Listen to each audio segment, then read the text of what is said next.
Welcome to our channel. Today we how to use Waze with Android Auto. Quick tip? Step by step clearly. Connect your Android device to your vehicle's USB port. Ensure that your car is in park and your phone is unlocked. Open the Android Auto app on your phone. If prompted, grant necessary permissions for location access. On the car's display, select the Waze icon. If Waze is not visible, swipe through your installed apps until you find it. Tap on the Waze icon to launch the app.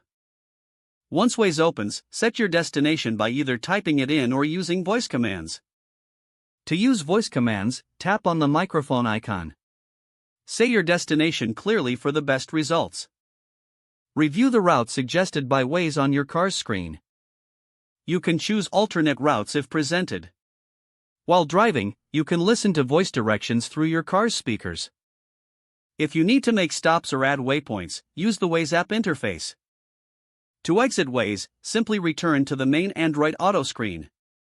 Disconnect your phone from the USB port when finished. Always ensure that your app is up to date for optimal performance. If the page does not load, refresh the browser or try again in a private or incognito window.